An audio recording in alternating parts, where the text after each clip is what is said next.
আরবি বছরের প্রথম মাস মুহররম মাসের ফজিলত এবং এই মাসের করণীয় বর্জনীয় বিষয় সম্পর্কে পূর্বের আলোচনা থেকে আমরা যে বিষয়গুলো স্পষ্টভাবে জানতে পেরেছি, আরবি বছরের 12 মাসের মধ্যে সম্মানিত যে 4টি বিশেষ মাস রয়েছে, ওই 4টি মাসের অন্যতম মর্যাদাপূর্ণ একটি মাস হলো মুহররম মাস। এই মাসকে আল্লাহ পাক নিজের মাস হিসাবে আখ্যায়িত করেছেন। নবীজি এই মাসকে শাহরুল্লাহ তথা আল্লাহর মাস বলে আখ্যায়িত করেছেন।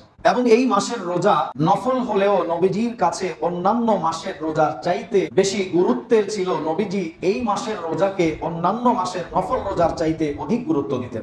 বিশেষ করে এই মাসের 10 তারিখ যাকে আশুরা বলা হয়, ওই তারিখের রোজা আরো বেশি ফজিলতের, যা পেছনের জীবনের 1 বছরের গুনাহ খাতা মাফের কারণ হয়ে যায়। এবং এই তারিখে যদি কেউ ইস্তেগফার করে, আল্লাহ তার তওবা কবুল করে নেবেন, তাকে ক্ষমা করবেন বলে নবীজি মাধ্যমে ওয়াদা করেছে। এই করণীয় বিষয়গুলো তো আমরা ইতিপূর্বেই জেনেছি, অনেকে এই মোতাবেক আমল করেছে। কিন্তু এই মাসকে ঘিরে আরো কিছু কুসংস্কার এবং কুপ্রথা আমাদের সমাজে ছড়িয়ে আছে এবং অনেককে এ ধরনের ইসলাম বহির্ভূত কর্মকাণ্ডে লিপ্ত হতে দেখা যায়, যার কিছু তো এমন যেগুলোকে ইসলাম মনে করে, দ্বীন মনে করে, ইবাদত এবং সওয়াবের কাজ মনে করে পালন করা হয়।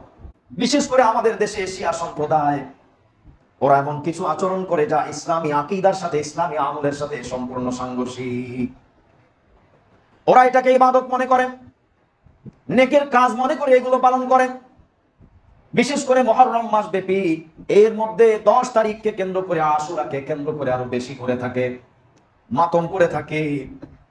নিজের শরীরে বিভিন্ন জিনিস দিয়ে আঘাত করে, অনেক ক্ষেত্রে শরীরটাকে রক্তাক্ত করে ফেলে। হায় হাসান হায় হুসাইন বলে বলে, এই ধরনের শব্দ বলে বলে নিজের শরীরে আঘাত করে, কান্নাকাটি করে, মাতম করে, বিলাপ করে আর নিজেকে রক্তাক্ত করে। সে মনে করে এই ধরনের কাজ করলে হযরত হুসাইন রাদিয়াল্লাহু তাআলা আনহুর প্রতি পূর্ণ আস্থা, শ্রদ্ধা এবং পূর্ণ সম্মান প্রকাশ করা হবে এবং এটা তার মুক্তির উপায় হবে। এটা বড় ইবাদত, এটা বড় সওয়াবের কাজ বলে সে মনে করে। এই কথা স্পষ্ট মনে রাখতে হবে। ইসলাম যেমন সবকিছু মানুষকে শিখায়, কারো প্রতি ভালোবাসা, কারো প্রতি শ্রদ্ধা নিবেদন করা, কারো প্রতি শোক এবং কষ্ট প্রকাশ করা, এটাও কিন্তু ইসলাম শেখায়। আমি যদি কারো প্রতি ভালোবাসা প্রকাশ করতে যাই, এমনকি রাসূলুল্লাহ সাল্লাল্লাহু আলাইহি ওয়াসাল্লামের প্রতিও মুমিন হিসাবে সর্বোচ্চ ভালোবাসা আমার রয়েছে, আমি যদি সেই ভালোবাসাটা নবীজির ব্যাপারে প্রকাশ করতে যাই, সেটাও আমার ইচ্ছে মতো প্রকাশ করলে চলবে না। বরং ইসলাম যেভাবে ভালোবাসা প্রকাশের নিয়ম পদ্ধতি শিক্ষা দিয়েছে, সেই নীতিমালাগুলো সামনে রেখেই আমাকে সেটা করতে হবে। তেমনি ভাবে শোক প্রকাশের ক্ষেত্রেও, কারো প্রতি বেদনা এবং শোক প্রকাশের ক্ষেত্রেও ইসলামী নীতিমালা শিক্ষা রয়েছে। আমি মুসলমান হিসাবে সেই শোক দুঃখটা প্রকাশের ক্ষেত্রেও ইসলামী নীতিমালা নিয়মকে উপেক্ষা করার আদৌ কোনো সুযোগ নাই। ইসলাম শিক্ষা দিয়েছেন, কোন মুসিবত, কোন বিপদ যদি আসে, যত বড় ধরনের বিপদ আসুক না কেন, মুসলমান ওই মুসিবতে পড়ে প্রথমেই বলবে ইন্না লিল্লাহি ওয়া ইন্না ইলাইহি রাজিউন। কি বলবে? কেউ মারা গেলে একটা মুসিবত, কেউ শহীদ হয়ে গেছেন, এটাও একটা মুসিবত, এটাও একটা দুঃসংবাদ, দুঃখের সংবাদ। এই ধরনের কোন বিষয় বা অন্য যে কোনো দুঃখের বিষয়, কষ্টের বিষয়, মনে কষ্ট পায়, এমন যে কোনো বিষয়ের ক্ষেত্রে মুসলমানের জন্য নবীর শিক্ষা হলো, সে প্রথমেই এই সংবাদ প্রাপ্ত হয়ে বলবে ইন্না লিল্লাহি ওয়া ইন্না ইলাইহি রাজিউন। এটাই তাকে শিক্ষা দেওয়া হয়েছে। সাইয়্যিদুনা আবু মুসা আশআরী রাদিয়াল্লাহু তাআলা আনহু থেকে মুসনাদে আহমদ এবং তিরমিজি শরীফের মধ্যে বর্ণিত হয়েছে, ক্বালা রাসূলুল্লাহ সাল্লাল্লাহু আলাইহি ওয়াসাল্লাম মান ইস্তারজা ইনদাল মুসিবাতি জাবারাল্লাহু মুসিবাতাহু ওয়া আহসানা ইকাবাহু ওয়া জাআলা লাহু খলাফান সালিহান ইয়ারদা আও কামা ক্বালা আন-নাবিয়্যু আলাইহিস সালাতু ওয়াস সালাম। সাইয়্যিদুনা আবু মুসা আশআরী রাদিয়াল্লাহু তাআলা আনহু বলেন, আল্লাহর নবী ইরশাদ করেছেন, উম্মত, কেউ যদি বিপদ আর মুসিবতে পড়ে ইস্তিরজা মানে ইন্না লিল্লাহি ওয়া ইন্না ইলাইহি রাজিউন এই দোয়াটা যদি পাঠ করে, জাবারাল্লাহু মুসিবাতাহু, এক নম্বরে আল্লাহ পাক ওই মুসিবতটা তার জন্য দূর করে দিবে, বিপদটা দূর করে দিবে, মুসিবতের ক্ষতিপূরণ আল্লাহ করে দিবে। ওয়া আহসানা ইকাবাহু, পরিণামটা আল্লাহ ভালো বানাবে। এর পরিণামটা অনেক ভালো হবে যদি সে মুসিবতে পড়ে এই দোয়াটা পাঠ করে। এবং আল্লাহ পাক ওয়া জাআলা লাহু খলাফান সালিহান ইয়ারদাহু, আল্লাহ পাক ওই ক্ষতিটা এমন ভাবে পূরণ করবেন, যেই ক্ষতিটা হয়েছিল তার চাইতে উত্তমটা দিয়ে আল্লাহ পাক সেই ক্ষতিটা এমন ভাবে পূরণ করবে যে সে সন্তুষ্ট হয়ে যাবে। তাফসীরে জালালাইনের মধ্যে একটি বর্ণনায় আনা হয়েছে হাদিস শরীফের, আম্মাজান হযরত আয়েশা সিদ্দিকা রাদিয়াল্লাহু তাআলা আনহা থেকে, নবীজি বাতিটা নিভে গেছে, নবীজি বলে উঠলেন ইন্না লিল্লাহি ওয়া ইন্না ইলাইহি রাজিউন।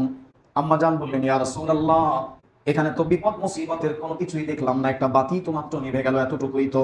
নবীজি বললেন মুমিনের অন্তরে কষ্ট অনুভব হয়, মুমিন এর কাছে খারাপ লাগে এমন যে কোনো কিছুই মুসিবতের অন্তর্ভুক্ত। এটা নবীর শিক্ষা।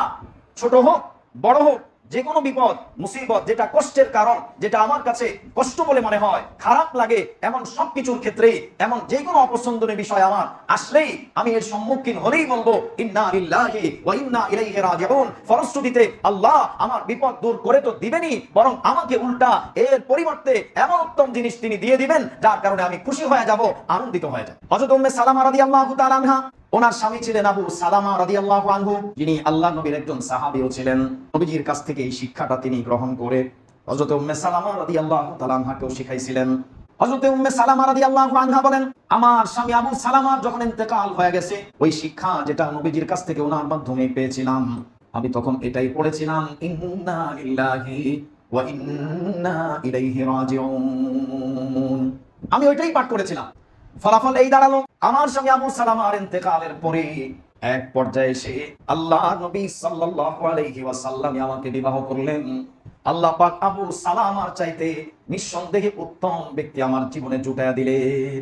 সাহাবী ছিলেন ওনার স্বামী, পরবর্তীতে ইন্তেকালের পরে এক পর্যায়ে আল্লাহ পাক ওনাকে নবীজির বিবাহে নিয়ে আসলেন, নবীজিকে ওনার স্বামী বানায়া দিলেন। বলুন তো, যা ছিল তার চেয়ে অবশ্যই উত্তম, কারণ একজন সাহাবীর চাইতে নবীজি উত্তম, তাতে তো কোনো সন্দেহের কিছু নাই। আল্লাহ পাক এভাবেই উত্তম জিনিসের মাধ্যমে ক্ষতিটা পূরণ করে দিবেন। তাহলে বিপদ মুসিবতে ইসলামের শিক্ষা কি? ইন্না লিল্লাহি ওয়া ইন্না ইলাইহি রাজিউন।